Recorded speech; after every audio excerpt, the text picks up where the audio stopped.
আসসালামু আলাইকুম বন্ধুগণ, বাংলা লিনাক্স কমান্ড লাইন টিউটোরিয়ালে আপনাদের সবাইকে সুস্বাগত।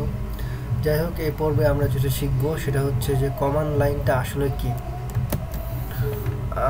কমান্ড লাইন আসলে কি,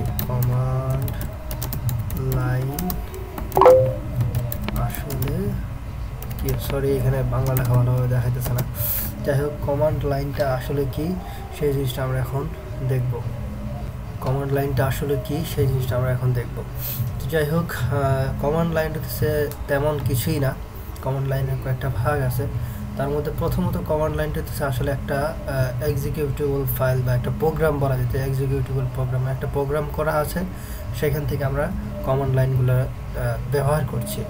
তো এগুলো কোথায় করা আছে, কিভাবে করা আছে, আমরা রুট ফাইলের পরে বিন ফাইলে চলে গেলে আমরা এই জিনিসটা দেখতে পারবো। তো দেখি আমরা কি করা যায়। হোম, তো আমরা যাবো রুট ফাইলে। ওকে, রুট ফাইলে যে বিন ফাইলের ভিতরে যা যা থাকে এগুলো সব হচ্ছে আমাদের এই কমান্ড। আমরা যেসব কমান্ডগুলো দিই সেগুলো হচ্ছে এগুলো সব কমান্ড। যেমন এই যে এখানে কিল আছে, তারপরে আইপি, তারপরে ক্যাট, আমরা দেখছি ক্যাট দিয়ে কী করা হয়।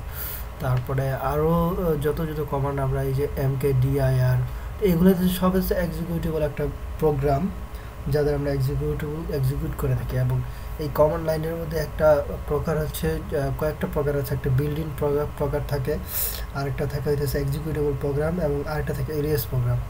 এলিয়াস প্রোগ্রামটাকে আমরা ইচ্ছা করলে নিজে থেকে এটাকে ডিফাইন করে দিতে পারি বা এটাকে কনফিগার করতে পারি, এলিয়াস যেসব কমান্ডগুলো আছে সেগুলো। তো যাই হোক, কিভাবে নিজের থেকে কমান্ড লাইন তৈরি করা যায় সেটা আমরা পরে কোনো একটা টিউটোরিয়ালে দেখাবো। তা আপাতত আমি কমান্ড লাইন সম্পর্কে কিছু ধারণা আপনাদেরকে দেওয়ার চেষ্টা করতেছি। তো যাই হোক, এই আর কি অবস্থা।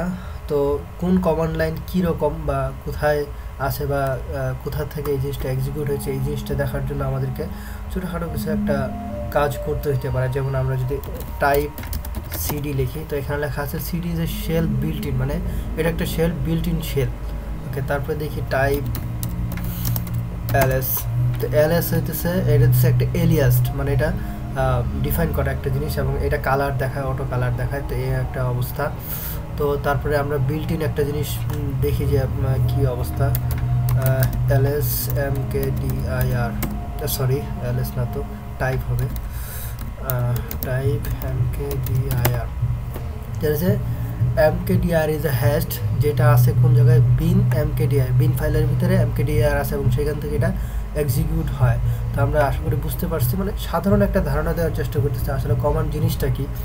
অত বিশদভাবে যাচ্ছি না, নতুন যারা শিখতেছেন তাদের মানে অত বিশদভাবে গেলে তো অনেক কিছু মাথার উপর দিয়ে চলে যাওয়ার সম্ভাবনা থাকে। তো সাধারণ একটা ধারণা আমি দেওয়ার চেষ্টা করতেছি। তো যাই হোক, তো আমরা এখানে টাইপ দিয়ে বুঝতে পারলাম যে আসলে কোন কমান্ডটা কি কমান্ড, এই জিনিসটা। যেমন এলএস হইতেছে একটা এলিয়াস কমান্ড, যা এলিয়াস বলতে আমরা নিজেরা ডিফাইন করা যায়। অ্যান্ড সিডিটা হচ্ছে একটা শেল, বিল্ড ইন একটা শেল যেটা একদম বিল্ড করা থাকে। এবং দেন আমরা যেটা শিখতেছি mkdir হচ্ছে একটা হ্যাশ, যা বিন mkdir এর ভিতরে আছে এবং এটা এখান থেকে এক্সিকিউট হয় এই কমান্ডটা। তো যাই হোক, কমান্ডের মধ্যে এক্সিকিউটেবল যেসব কমান্ডগুলো আছে সেগুলা আমরা হুইচ ইজ দিয়ে দেখতে পারি যে আসলে কমান্ডগুলা কি হইতে পারে। তো যাই হোক, হুইচ ইজ দিয়ে দেখি আমরা কি হয়।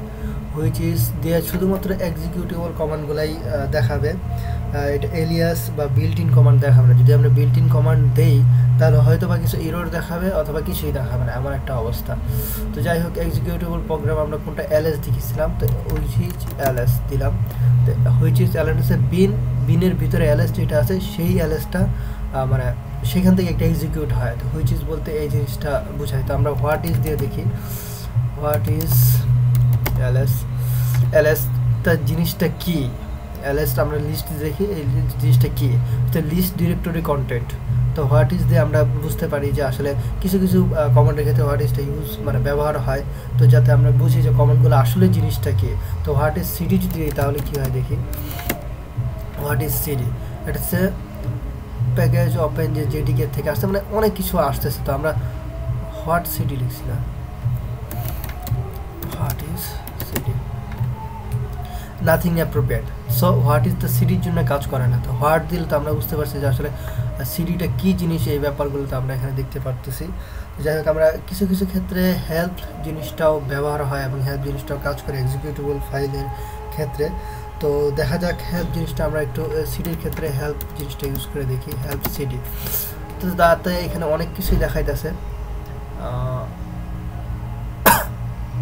যদি কার্সারটাকে উপরে নিয়ে যাই তাহলে এখানে কিছু কিছু জিনিস দেখা যাচ্ছে। ইটস হেল্প সিডি, এবং এই সিডির সাথে কিছু কিছু সাব প্রোগ্রাম বা অপশনাল প্রোগ্রাম রয়েছে, -l -p মানে -p, তারপর -l। এগুলো হচ্ছে সিডির ক্ষেত্রে হেল্প করে এবং বা অপশনাল কিছু কমান্ড বলা যেতে পারে। তো এই বিষয়ে আমরা একটু নেট থেকে ঘাইটে পড়বো, কারণ এত কিছু জেনারেলি কী বলে ভিডিও টিউটোরিয়াল দিতে গেলে অনেক বড় একটা টিউটোরিয়াল হয়ে যাবে। আমরা জাস্ট একটা ধারণা দিয়ে দিচ্ছি যে কোথায় কোথায় আমাদের একটু পড়ার জিনিস আছে, সেগুলো একটু জাস্ট একটু ধারণা দিয়ে দিতেছি। তো কিছু কিছু ক্ষেত্রে হাইপেন হেল্পও ব্যবহার হয়। তো ব্যাপারটা আমরা দেখি, mkdir -help। তো এইখানেও কিছু কিছু জিনিস আমরা ডেফিনিশন দেখতে পারতেছি। তো আসলে এই কমান্ডটা কী জিনিস, mkdir তার অপশন আছে, তারপরে একটা ডিরেক্টরি তৈরি করে। তো এই একটা ব্যাপার স্যাপার এখানে আছে। তো যাই হোক, এই আর কি অবস্থা। তারপরে ক্ষেত্রে আমরা দেখতে পারি যে ম্যান দিয়ে কিছু আমরা কি বলে এটার নাম কমান্ড চালায় দেখতে পারি। ম্যানটা হচ্ছে ম্যানুয়াল হিসেবে ইউজ হয়। তো ম্যান দিয়ে যদি আমরা সিডি দিই, দেখা যায় কি হয়, man CD no manual entry for সিডির জন্য কোনো ম্যানুয়াল এন্ট্রি নেই। তো ম্যান ls দিয়ে দেখি, এখানে কিছু আছে। তো ম্যানুয়াল ইন্টারফেস এটা, এখান থেকে বের হওয়ার জন্য জাস্ট একটা কিউ টিপ দিলে বের হয়ে যেতে পারবো।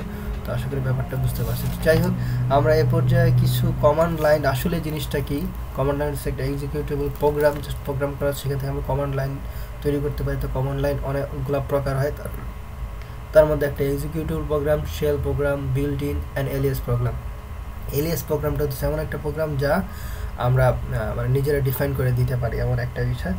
তারপরে এর ভিতরে কিছু মানে কোনটা কমান্ড লাইন কীরকম টাইপ দিয়ে আমরা দেখতে পারি, এবং সেই ব্যাপারে হেল্প নিতে চাইলে হেল্প দিয়ে আমরা দেখতে পারি। তো কমান্ড লাইনের কিছু কিছু ক্ষেত্র, কিছু কিছু বিষয় আমরা আপনাদেরকে বোঝানোর চেষ্টা করেছি। তারপর বিশদভাবে বোঝার জন্য অবশ্যই আপনারা নেটে এই ব্যাপারটা দেখতে পারেন। তো যাই হোক, ভালো থাকবেন, সুস্থ থাকবেন এবং সাথে থাকবেন। আর তারপরে যদি কোনো কোশ্চেন বা কোনো প্রশ্ন থাকে, তো আপনি প্রশ্ন করতেই পারেন। আমার সাথে কন্ট্যাক্ট করার এই একটা তরিকা রয়েছে। এটা ওপেন হয় না কেন? এই যে এখান থেকে আপনি আমার সাথে কন্ট্যাক্ট করতে পারেন, এফবি অথবা মেইল করতে পারেন যে কোনো সমস্যার দরুন। এবং অবশ্যই আমার চ্যানেল সাবস্ক্রাইব করবেন, যাতে করে আপনারা আমার আপডেটগুলো খুব সহজেই পেতে পারেন। ধন্যবাদ সবাইকে। আসসালামু আলাইকুম।